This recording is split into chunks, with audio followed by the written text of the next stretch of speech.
Sama tentang hati-hati dengan penyesat atau ajaran sesat. Nah, seringkali di dalam kehidupan kita seringkali diombang-ambingkan oleh pengajaran-pengajaran yang bukan berasal daripada firman Tuhan. Ya, seringkali itu masuk di dalam kehidupan kita sehingga jadi kepercayaan, bahkan dihidupi di dalam kehidupan kita. Sehingga sebetulnya apa yang masuk dari luar itu seringkali bisa menguasai atau mempengaruhi apa yang terjadi di dalam hidup kita. Nah, kalau misalnya kita seringkali dipenuhi oleh pengajaran yang daripada firman Tuhan, otomatis yang masuk di dalam kehidupan kita otomatis kebenaran firman Tuhan. Nah, kalau kita jarang baca firman Tuhan, kalau kita jarang dipenuhi oleh firman Tuhan, otomatis sesuatu yang dari luar akan lebih banyak masuk mempengaruhi hidup kita. Ya, ajaran-ajaran sesat kita sudah dengar dari belum connect ini audio. Next aja dulu, next. Ya, ajaran-ajaran sesat seringkali kita dengar di dalam kehidupan kita, bukan hanya ngomongin soal pengajaran-pengajaran yang sesat di dalam kekristenan, atau misalnya dari minggu pertama kita sudah dengar Bapak Gembala juga sampaikan hati-hati dengan pengajaran-pengajaran yang disimpangkan dari Alkitab, misalnya pengajaran-pengajaran yang daripada saksi Yehova misalnya, atau dan segala macam yang tidak harafiah secara Bible atau Alkitabiah. Nah, hari ini seringkali juga ada hal-hal yang seringkali mempengaruhi kehidupan kita. Yang seringkali mempengaruhi hidup kita apa? Tentang hukum karma. Nah, saya mau tanya sama Bapak Ibu, saudara semua. Kira-kira di dalam kekristenan hukum karma itu ada apa enggak? Ada? Ada apa enggak? Siapa yang bilang ada? Ibu bilang ada ya. Siapa yang bilang enggak ada? Siapa yang enggak tahu? Tidak ada, Bapak Ibu ya. Di dalam hukum karma itu cuma ada di dalam agama lain. Ya, di dalam kekristenan yang ada adalah hukum tabur tuai. Ya, hukum tabur tuai. Nah, nggak apa-apa kalau misalnya kita nggak ngerti, kita sama-sama belajar. Saya pun juga belajar. Kita semua juga sama-sama belajar di sini ya. Nah, kita buka dulu ayatnya, mungkin nggak ada di slide. Kita buka ayatnya di dalam Galatia 6 ayat 7 sampai yang ke 9. Galatia 6 ayat yang ke-7 sampai yang ke-9. Nah, saya akan bacakan firman Tuhan, bunyinya seperti ini. Jangan sesat, dibilang. Allah tidak membiarkan dirinya dipermainkan, karena apa yang ditabur orang itu juga akan dituainya. Sebab barang siapa menabur dalam dagingnya, ia akan menuai kebinasaan dari dagingnya. Tetapi barang siapa menabur dalam roh, ia akan memenuhi hidup yang kekal dari roh itu. Nah, 9-nya bilang gini, janganlah kita jemu-jemu berbuat baik, karena apabila sudah datang waktunya, kita akan menuai jika kita tidak menjadi lemah. Firman Tuhan bilang seperti itu. Nah, di dalam Alkitabiah yang ada adalah tentang hukum tabur tuai. Tabur tuai berbicara tentang apa yang kita tabur melalui kedagingan kita, atau apa yang kita tabur melalui roh kita. Nah, oleh karena itu firman Tuhan, kalau kita baca firman Tuhan, jelas kita harus mengetahui konteksnya terlebih dahulu. Kalau firman Tuhan bilang jangan sesat, ya berarti jangan sesat. Jangan sampai ada pengajaran yang daripada di luar Alkitab itu yang lebih menguasai kita. Karena kenapa? Firman Tuhan bilang apa? Karena Tuhan tidak suka dipermainkan. Apa yang kita tabur, itu juga yang akan kita tuai. Karena kalau kita menabur dalam daging kita, firman Tuhan bilang apa? Kita akan menuai kebinasaan. Tapi kalau kita tabur di dalam roh, kita akan menuai hidup yang kekal. Itu firman Tuhan bilang seperti itu. Ya, firman Tuhan bilang seperti itu. Lowell boleh dikecilin, Lowell.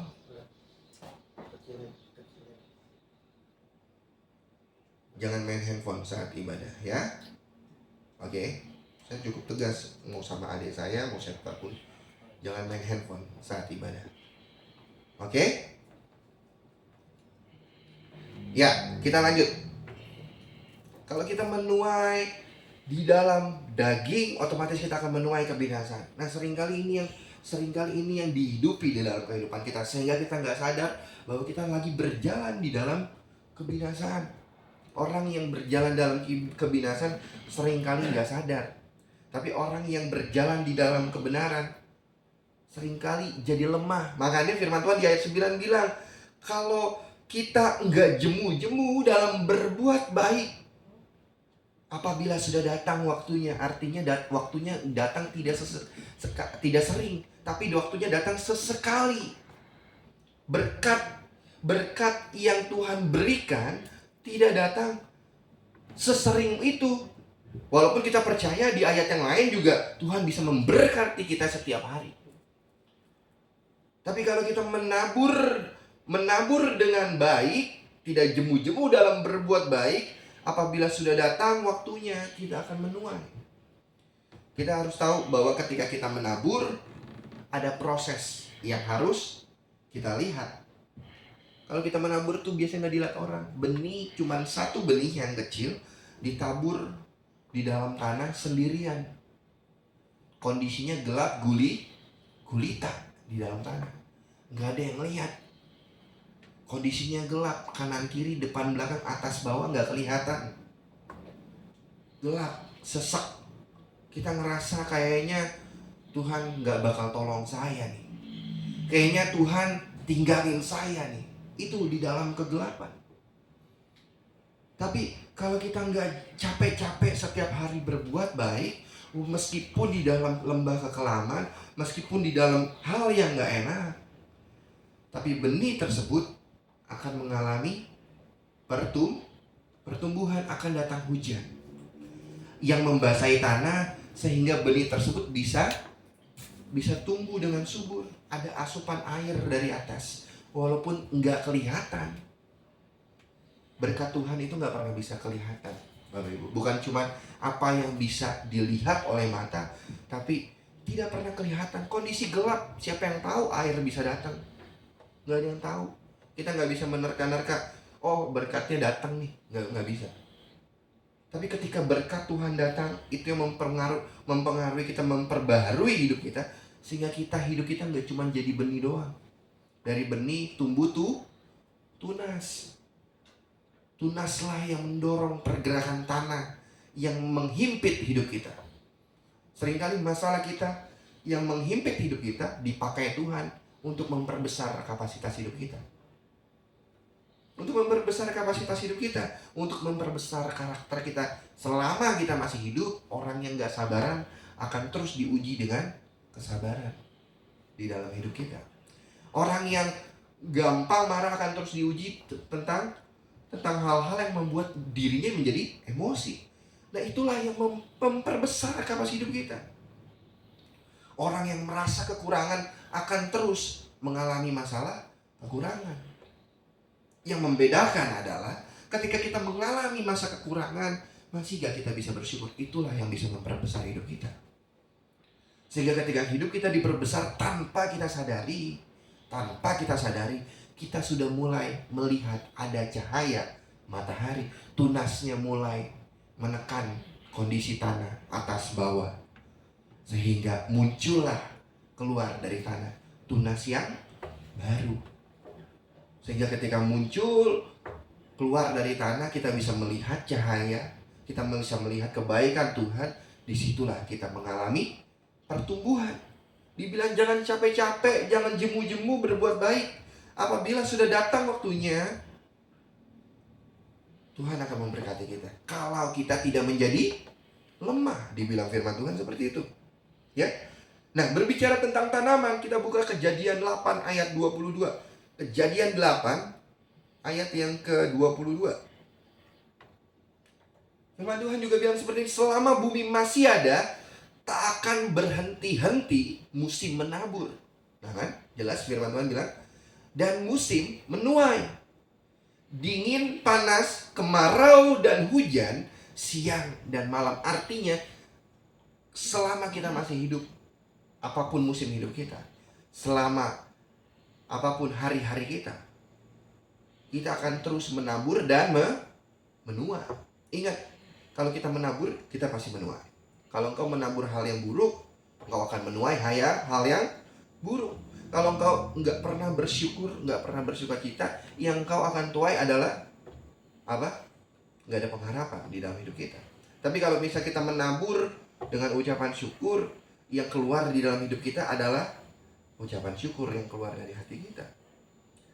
Dingin, panas, kemarau, hujan, siang dan malam, nggak boleh berhenti menabur.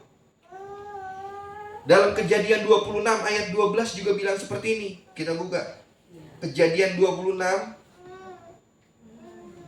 ayat yang ke-12. Firman Tuhan bilang gini, maka menaburlah Ishak di tanah itu, dan dalam tahun itu juga ia mendapatkan hasil 100 kali lipat, sebab ia diberkati Tuhan. Ishak menabur dengan tidak jemu-jemu. Hal yang baik dia tabur, sehingga dibilang apa? Memang Tuhan kalau memberkati kita itu beda-beda. Nah, Ishak mengalami penuaian. Dalam tahun yang sama, dia juga bisa menuai 100 kali lipat. Dan dia diberkati Tuhan. Kenapa? Karena dia tidak capek menabur dengan baik. Berkat Tuhanlah yang menjadikan kita kaya, bukan hasil usaha kita. Karena susah payah, firman Tuhan bilang apa? Susah payah kita menambahinya. Jikalau bukan Tuhan yang membangun rumah, sia-sialah usaha orang membangunnya. Tetapi kalau sudah Tuhan yang memberkati, berkat itu akan terus mengalir di dalam hidup kita. Amin. Berkat akan terus mengalir dalam hidup kita. Kalau sudah Tuhan yang buka, nggak ada satupun yang bisa tutup. Kalau Tuhan sudah angkat, 1000 tangan pun nggak sanggup menjatuhkan hidup kita. Berkat Tuhanlah yang menjadikan kita kaya, bukan hasil usahamu, bukan hasil usaha kita. Nah, kita masuk ke sini, perikop ini. Nah, seringkali kita dipengaruhi, dikontaminasi oleh pengajaran-pengajaran yang salah. Kita nggak mengerti pengajaran tentang hukum firman Tuhan tentang tabur dan tuai, tapi yang seringkali mempengaruhi di hidup kita selama kita masih hidup tentang hukum karma. Nah, ada perbedaannya antara hukum karma dengan hukum tabur tuai. Hukum karma itu ngomongin tentang apa sih? Nah, hukum karma itu ngomongin next berkaitan tentang reinkarnasi. Tahu reinkarnasi apa? Reinkarnasi kita buka di dalam Ibrani 9 ayat yang ke-27. Tapi sebelum kita baca, reinkarnasi itu ngomongin tentang kehidupan kembali di masa yang akan datang. Ya, agama lain, agama tetangga kita mengajarkan tentang reinkarnasi. Kalau misal kita berbuat jahat di masa hidup kita yang sekarang, suatu saat engkau akan dilahirkan kembali menjadi kasta yang lebih rendah karena engkau jahat. Misalnya saya jahat selama saya masih hidup sekarang. Nanti di kehidupan yang baru saya bisa dilahirkan kembali jadi kambing. Nah, itu reinkarnasi. Ya, perbedaannya di situ. Nah, reinkarnasi mengalami kehidupan yang berkali-kali selama kita hidup. Tapi hukum tabur tuai tidak percaya kepada reinkarnasi. Hukum tabur tuai tidak berbicara tentang reinkarnasi. Bukan mati lalu hidup lagi. Kalau reinkarnasi itu benar, pada akhir zaman roh akan, ya pada akhir zaman jadi rohnya akan jadi rebutan. Wah, saya mau masuk ke badan yang baik aja deh, saya gak mau masuk ke badan yang buruk. Tapi gak bisa, karena sebelumnya udah buat jahat, otomatis harus dilempar ke badan yang buruk. Nah, kalau misal tentang hukum tabur tuai, tentang firman Tuhan, kita buka Ibrani 9 ayat 7. Firman Tuhan bilang seperti ini, tetapi ke dalam kemah dan kedua hanya imam besar saja yang bisa masuk sekali setahun. Bukan ayat ini. Ibrani 9 ayat yang ke-27. Ibrani 9 ayat yang ke-27 bilang gini, dan sama seperti manusia ditetapkan untuk mati hanya satu kali saja, dan sesudah itu ia dihakimi. Nah, ini firman Tuhan bilang, Jadi firman Tuhan tidak mengajarkan tentang reinkarnasi. Kalau reinkarnasi bisa dihidupkan kembali. Nah seringkali kita diperhadapkan sama situasi, oh ntar kena hukum karma lu, ntar masa depan lu jadi buruk lu. Padahal mungkin kelihatannya similar, kelihatannya hampir sama. Kalau firman Tuhan mengajarkan apa yang kau tabur, engkau akan tuai. Nah kalau tentang hukum karma juga hampir sama, segelintir dong yang beda. Kalau engkau buat jahat, nanti lu jadi buruk lu, dilahirkan kembali jadi buruk. Tapi firman Tuhan dalam Ibrani 9 ayat 27 bilang bahwa sama seperti manusia, dibilang ditetapkan mati hanya satu kali saja, dan sesudah itu ia akan dihakimi. Bukan ketika mati nanti akan beroleh kehidupan yang jauh lebih buruk setelah itu, enggak. Dia akan dihakimi sesuai dengan apa yang dia lakukan di dunia selama masa hidup. Kalau engkau melakukan yang baik, engkau akan dapat reward yang baik dari Tuhan. Mahkota sudah tersedia di dalam hidup kita. Tapi kalau misal kita tabur yang buruk, yang ketika kita dihakimi, jangan salahkan Tuhan kalau misalnya kita nggak dapat mahkota kehidupan di dalam hidup kita. Nah, hukum tabur tuai berbicara tentang itu. Jadi kalau reinkarnasi ngomongin tentang, wah pada akhir zaman rohnya bingung, mau rebutan badan yang baik aja udah. Mana ada yang mau masuk ke dalam badan yang buruk. Tapi mereka nggak sadar bahwa perbuatan buruk yang mereka lakukan membawa mereka akhirnya masuk ke dalam reinkarnasi, jadinya musim yang buruk. Kembali ke slide.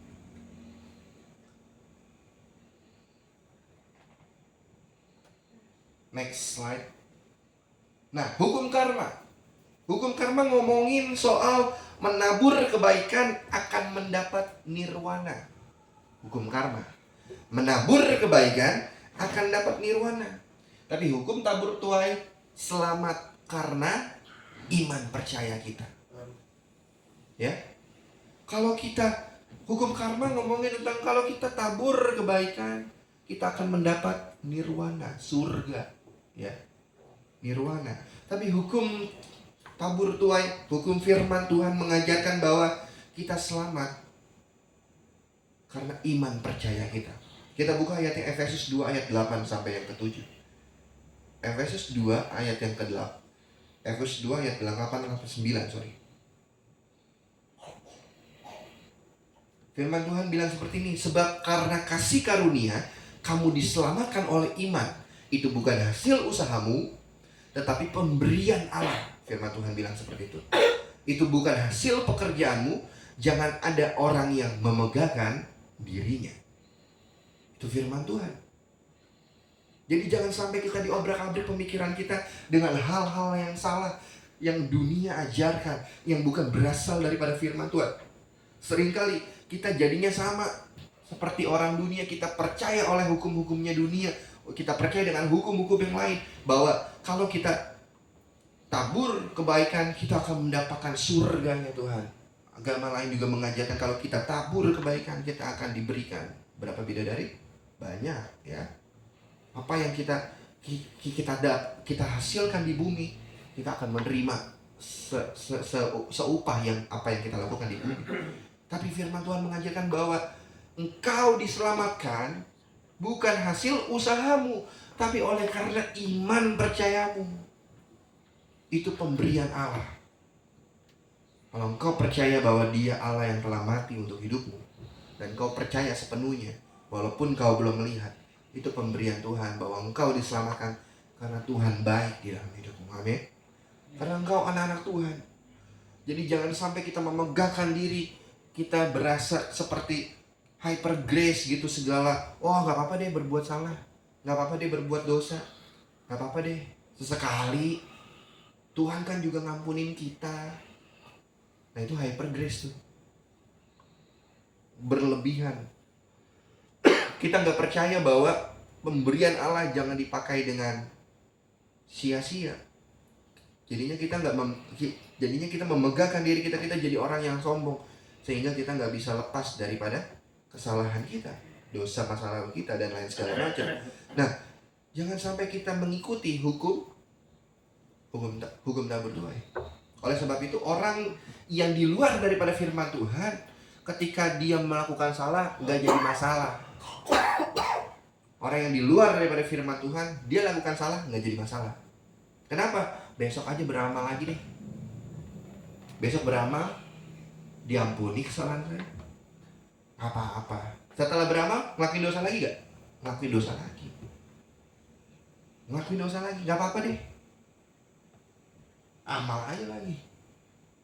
Diampuni saya, mendapatkan nirwana daripada yang di surga. Tapi hukum tabur tuai, hukum firman Tuhan ngajarin kita bahwa kita selamat bukan hasil usaha kita, tapi karena imanmu. Ketika imanmu percaya sama Tuhan, engkau juga pasti akan mengalami pembaharuan akal budi. Artinya metanoia, pembaharuan pola pikirmu diperbaharui, sehingga engkau yang hidup lama yang gak berkenan sama Tuhan, ketika engkau punya iman percaya sama Tuhan, engkau diperbaharui pola pikiranmu, engkau diperbaharui kehidupanmu, sehingga engkau gak lagi melakukan kesalahan yang sama di masa yang lalu. Kenapa? Karena engkau berubah, pola pikirmu berubah. Kenapa? Karena engkau percaya Kristus sudah ada di dalam hidup kita, menyelamatkan hidup kita, sehingga senantiasa harusnya kita bersyukur dengan apa yang ada yang Tuhan sudah kasih di dalam hidup kita. Itu yang Tuhan ajarkan di dalam firman Tuhan. Kenapa seringkali orang nggak bisa struggle di dalam kehidupannya, selalu stagnan di dalam kehidupannya? Kenapa? Seringkali mungkin kita nggak bisa bersyukur dengan apa yang Tuhan berikan di dalam hidup kita.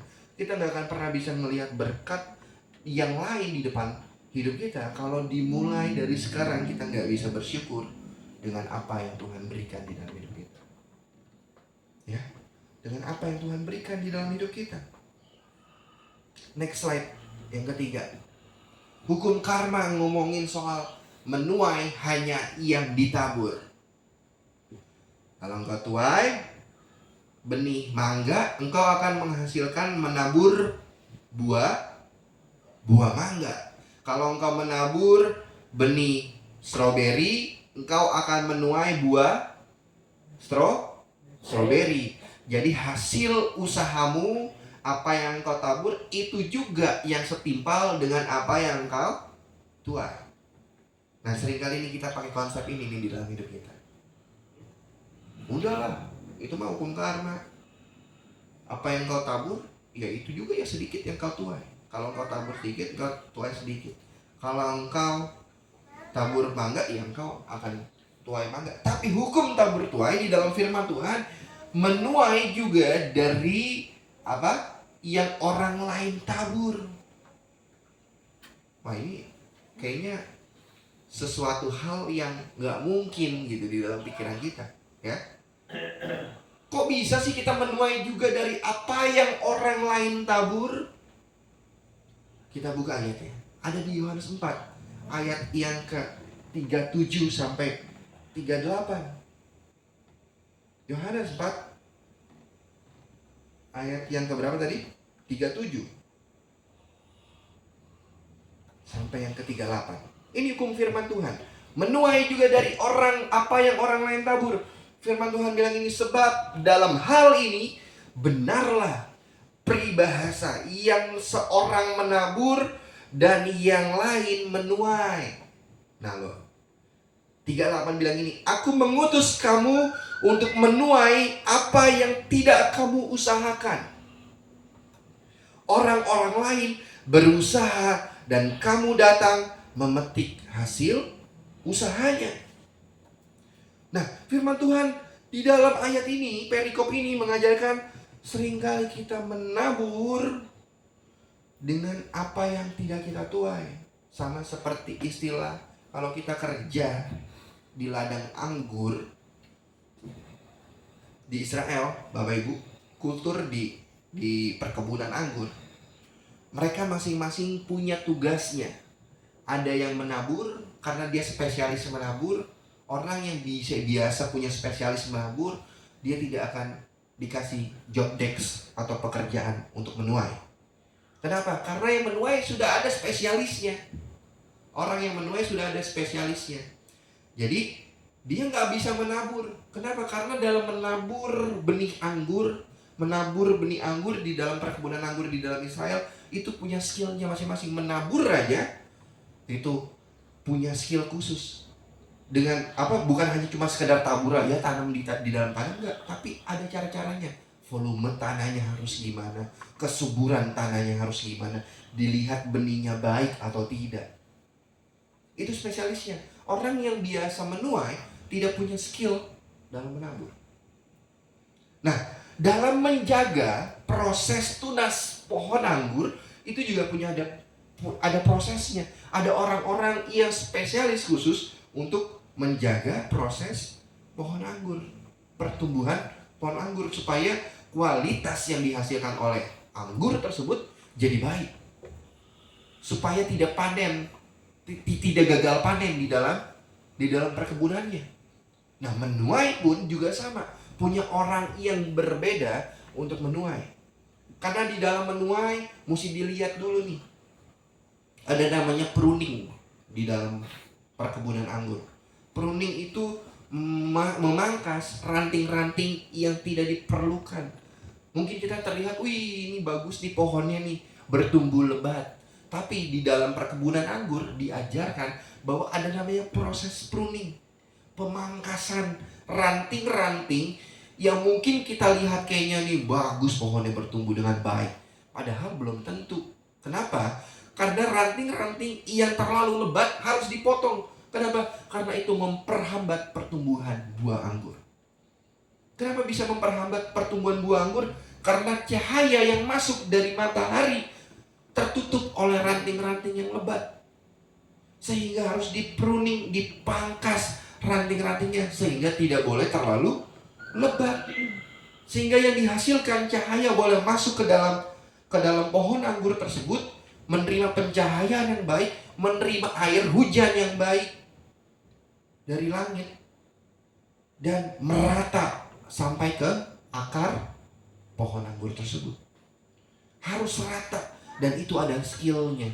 Gak sembarangan orang bisa mempruning dengan baik. Salah potong juga bisa mengakibatkan pohonnya mati. Itu sebabnya gak boleh sembarangan salah potong. Gak boleh salah potong di bagian-bagian yang baik. Harus potong di bagian yang tidak baik, yang dilihat bisa memperhambat pertumbuhannya. Nah, itu tidak bisa dilihat dengan orang yang awam, tapi orang-orang yang khusus di bidang menuai, mereka lah yang bisa melihat, sehingga mereka bisa melihat bahwa pohon anggur tersebut bisa menuai dengan baik, bisa menghasilkan buah yang baik. Nah, seringkali di dalam kehidupan kita, kalau engkau sampai hari ini masih bisa dikasih nafas kehidupan, kau masih bisa makan, diberikan, mungkin kelihatan yang paling besar di dalam kehidupan kita susahnya doang di dalam hidup kita. Tapi tahukah Bapak Ibu Saudara semua, kalau sampai hari ini kita masih dikasih nafas kehidupan, kita masih bisa makan, di luar sana masih banyak orang yang gak bisa makan, kita masih bisa beraktivitas, masih bisa sehat. Itu ada orang-orang yang mungkin Bapak Ibu gak tahu, yang sedang doain Bapak Ibu. Di belakang kita gak tahu siapa yang doain kita. Kita gak pernah tahu siapa yang seringkali nama kita disebut di dalam doa-doa orang tersebut. Saya percaya bahwa saya pun bisa sampai berdiri di musim saya yang sekarang. Saya percaya ada orang-orang lain yang saya pun gak tahu yang mendoakan saya. Ada orang-orang yang mendoakan saya, peduli sama hidup saya, mendoakan saya, sehingga ketika mereka berdoa, meminta kepada Tuhan, sehingga hidup kita bisa dijagain oleh Tuhan. Kita menuai dari apa yang kita tidak tabur, dari apa yang orang lain tabur. Kita harus sadar bahwa kalau sampai hari ini kita masih dipelihara Tuhan, sebaiknya kita lebih memilih untuk bersyukur. Kenapa? Karena mungkin saja ada orang-orang lain yang mendoakan hidup kita, yang sayang sama hidup kita, walaupun mereka gak bisa bantu kita. Tapi seringkali doanya, ada nama kita disebut di dalam doa mereka. Ada nama kita diperhatikan di dalam doa mereka. Itu firman Tuhan mengajarkan seperti itu. Begitu juga kita. Ketika hidup kita dipelihara Tuhan sampai hari ini, jangan pelit-pelit berdoa untuk orang lain. Nah, seringkali kita nggak memperdulikan, sehingga alur daripada berkat Tuhan kenapa tersendat? Kenapa? Karena kita juga mungkin seringkali nggak doain orang lain. Kita mikir, kita aja susah, ngapain kita berdoa untuk orang lain? Kita aja masih begini, kita aja masih begitu. Kenapa kita harus peduli sama orang lain? Kenapa kita harus mendoakan orang lain? Saya dulu dong Tuhan. Tuhan gak ngajarin kita jadi orang yang egois. Tuhan selalu ngajarin kita untuk kasihilah sesamamu, maka engkau akan dikasih Tuhan. Kalau engkau punya hati mengasihi sesamamu, engkau punya hati peduli berdoa, memberkati sesamamu, engkau juga akan diperdulikan oleh Tuhan. Itu yang Tuhan mau. Jadi bukan hanya menabur, terus kita menuai dengan apa yang kita tabur doang, tapi kita bisa menuai dengan apa yang tidak kita tabur. Ada orang-orang yang peduli sama hidup kita. Amin. Itu firman Tuhan, ngajarin kita seperti itu. Dan yang terakhir nih, firman Tuhan juga ngajarin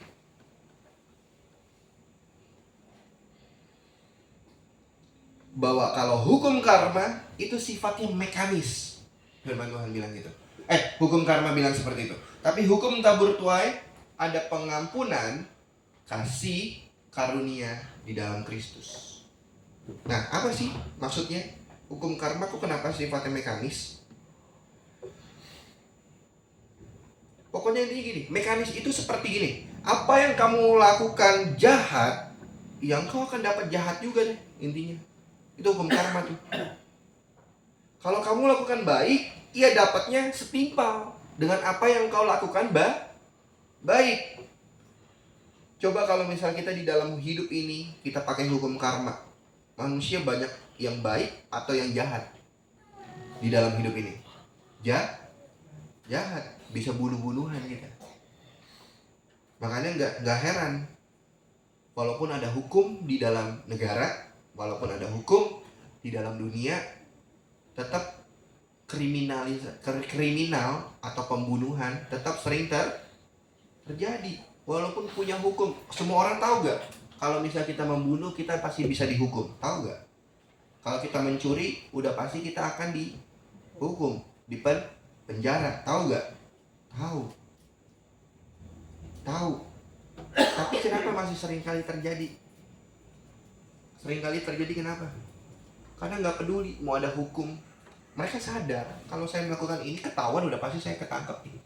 Udah pasti saya akan masuk penjara nih. Udah pasti saya akan dihakimi nih. Tahu. Tapi kebutuhan mereka lah yang mempengaruhi hidup mereka, sehingga mereka melakukan apa yang di luar daripada hukum. Sehingga mereka tahu timpalannya apa, akibatnya seperti apa. Ya jadi kalau engkau berbuat jahat, engkau juga akan menerima yang jahat. Kalau engkau berbuat baik, engkau juga akan menerima yang baik. Itu hukum karma di dalam dunia ini yang seringkali kita tahu. Tapi hukum tabur tuai ada pengampunan, ada kasih karunia Kristus. Pemberian yang sebenarnya kita nggak layak terimanya, tapi kita bisa menerima. Kenapa? Karena dia sudah sayang sama hidup kita. Semua yang jelek ditanggung di kayu salib.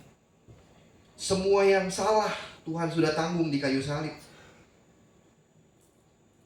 Semua yang baik sudah Tuhan curahkan di atas kayu salib.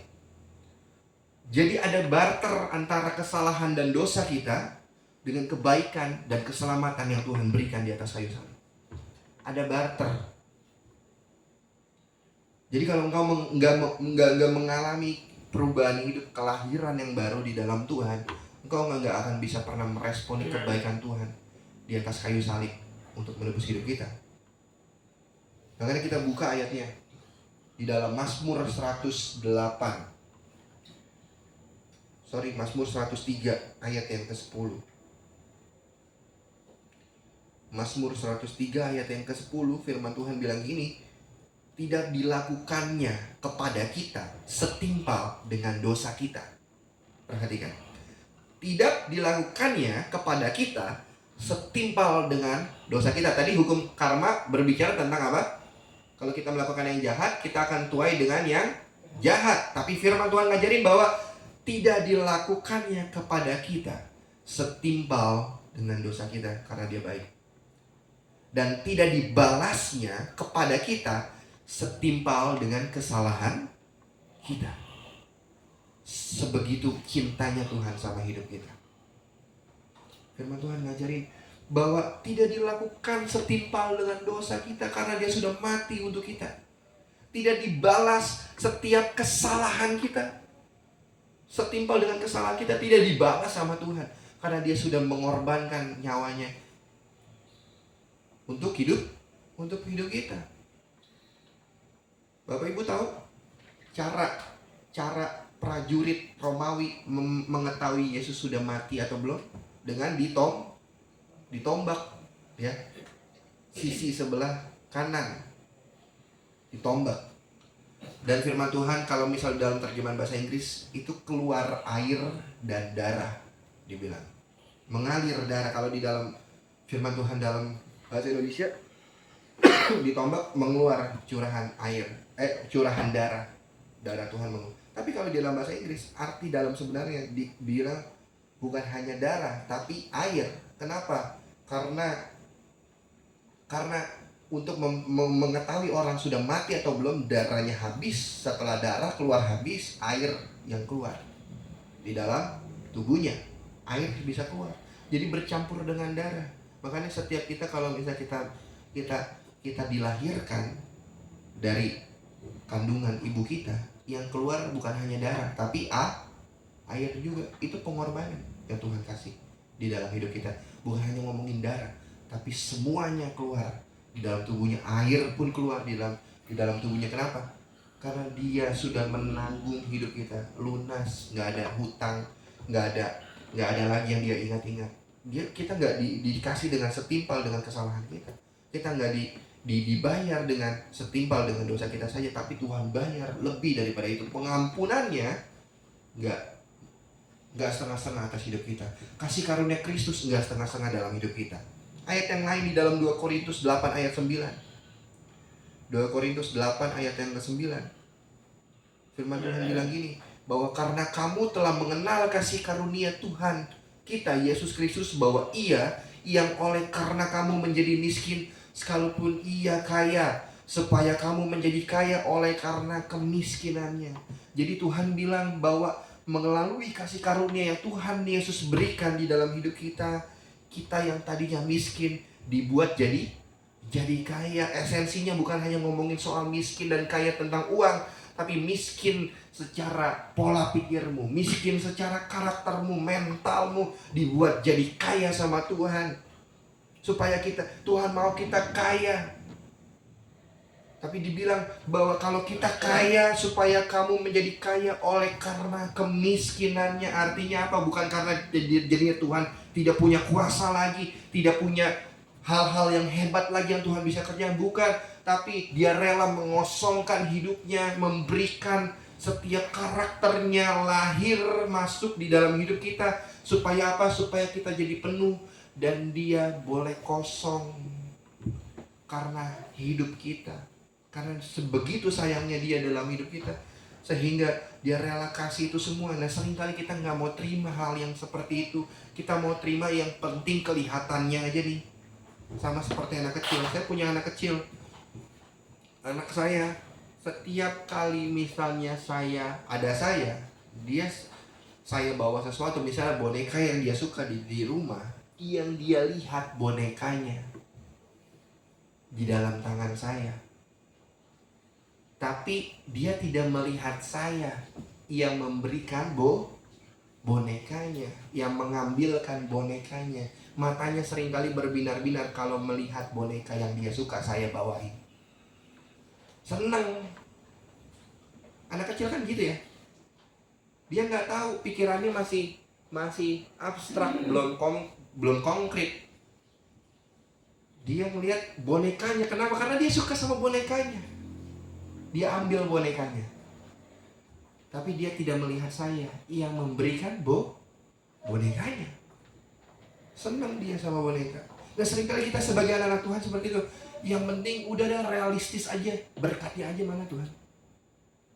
tapi kita tidak meminta, tidak berterima kasih, tidak bersyukur sama sang pemberi berkatnya, sama sumbernya. Itulah yang harusnya kita lakukan. Kita meminta kepada sumber dan kita bersyukur kepada sumbernya, maka berkat yang mengikuti. Bukannya berkatnya dulu, maka sumbernya yang mengikuti. Tidak, jangan dibalik. Sumbernya dulu harus kita minta, sumbernya dulu kita harus kasih rasa syukur, bahkan berkatnya lah yang mengikuti. Berkat nggak jadi hal yang utama lagi di dalam hidup kita, sehingga kita nggak jadi orang-orang yang norak kalau diberkatin Tuhan. Orang-orang norak, orang kaya baru gitu ya. Kalau orang kaya baru beli ini norak gitu ya, baru beli itu norak, padahal belum tentu bisa pakainya gitu ya. Ya, kalau misalnya di film tuh ada tuh ya, film lucu ya, orang kaya baru. Ya, filmnya bercerita tentang selama hidupnya susah. Ternyata ketika suaminya meninggal, suaminya punya warisan yang selama masa hidupnya istri dan anak-anaknya nggak tahu. Saya baru nonton tuh film Orang Kaya Baru tuh di Netflix. Ya, mungkin filmnya dunia, tapi menceritakan hal yang benar. Jadi suaminya menyembunyikan bahwa ternyata suaminya punya harta ratusan miliar yang keluarganya nggak tahu. Jadi mereka hidup di dalam kemiskinan. Sampai suatu hari suaminya meninggal, tiba-tiba pengacara suaminya datang ke rumahnya yang miskin, yang hidupnya masih susah, istri dan anak-anaknya susah, makan aja susah. Datang kasih tahu videonya bahwa ternyata selama suami Anda, papa Anda hidup, dia punya harta warisan. Punya videonya, maaf istriku, anak-anakku selama masih hidup saya tidak memberitahukan ini, tapi sekarang saya sudah meninggal, silakan ambil di tabungan 10 miliar di awal. Kalau sudah habis, bilang lagi sama pengacara saya, nanti minta lagi. Wah, orang miskin, orang nggak biasa, nggak punya duit, dikasih 10 miliar, seneng nggak? Seneng. Tapi kesel juga di awal. Kenapa papa nggak kasih tahu? Selama ini papa saya kaya ternyata. Datang, ambil duitnya, bener duitnya cair, ada. Beli. Wah, datang ke mall kayak orang norak. Tahu gak? Punya duit banyak datang ke mall kayak orang norak. Kan kelihatan kan penampilan kayak orang kampung ya. Datang ke mall yang mahal, tempat tidur, ngeliat tempat tidur yang mahal, main diloncat-loncatin aja gitu ya. Oh, dimarahin sama petugas security-nya segala macam, nggak boleh, ini mahal, saya beli karena dia punya duit. Kan orang nggak percaya, orang penampilannya jelek, lusuh, ternyata beneran punya duit. Tapi datang ke mall kayak orang norak, loncat-loncat gitu ya. Mau beli apa tinggal tunjuk. Beli mobil yang kecil, mobil sport yang miliaran, tapi nggak ada yang bisa nyetir di rumahnya. Beli mobil aja udah. Naik mobilnya juga kayak orang norak. Mobil sport kan kecil ya. Kok ini sempit banget sampai di belakang, sampai selonjoran kakinya naik ke atas bangku. Kelihatan kayak orang norak. Jangan jadi seperti itu. Tapi kita harus fokus kita kepada sang pemberi berkatnya, pemberi sumbernya. Maka berkatlah yang akan mengikuti kita. Ketika berkat mengikuti hidup kita, fokus kita nggak kepada berkatnya, kita nggak jadi orang Kristen yang norak. Kita akan jadi orang Kristen yang mudah bersyukur. Kita akan jadi orang Kristen yang mudah bersyukur. Kenapa? Karena kita percaya betul bahwa ketika saya bersyukur sama Tuhan, saya taruh pengharapan saya di dalam Tuhan, maka hidup saya akan dipelihara Tuhan. Amin. Jadi hari ini kita belajar, jangan sampai fokus hidup kita mengadopsi pemikiran-pemikiran yang berasal daripada hukumnya dunia, bukan hukumnya Tuhan. Tadi kita buka, ada beberapa poin yang kita pelajari bahwa hukumnya Tuhan, hukum tabur tuai, berbicara kalau kita selamat, ngomongin soal iman percaya kita, itu yang pertama. Bukan hasil usaha kita, tapi iman percaya kita. Tapi kalau dunia mengajarkan tentang kalau kita kasih kebaikan, kita akan menerima surganya, nirwana. Ya, jangan sampai kita percaya sama hal seperti itu, tapi kita percaya sama firman Tuhan. Kita selamat karena bukan hasil usaha kita, karena iman percaya kita. Yang kedua, bahwa hukum Yang pertama itu tentang ngomongin tentang reinkarnasi. Kita bisa dihidupkan kembali, dan hidup kita yang kembali sesuai dengan apa yang kita perbuat selama kita hidup di sebelumnya. Tapi kalau misalnya tentang hukum tabur tuai tadi di dalam Ibrani 9 ayat yang ke-27 bilang apa? Ibrani 9 ayat yang ke-27, manusia cuma mati sekali dan setelah mati akan dihakimi. Jadi pergunakanlah hidup kita dengan baik dan benar selama kita masih hidup. Nah, yang kedua, kita menabur kebaikan akan mendapat nirwana kalau di dalam hukum karma. Tapi hukumnya Tuhan bilang bahwa bukan hasil usaha kita. Kita diselamatkan karena iman percaya kita. Yang ketiga, dibilang bahwa hukum karma ya hanya untuk apa yang ditabur. Kalau engkau taburnya buah mangga, engkau akan menuai buah mangga. Taburnya benih mangga, engkau akan menuai buah mangga. Tapi kalau misalnya kita percaya tentang hukum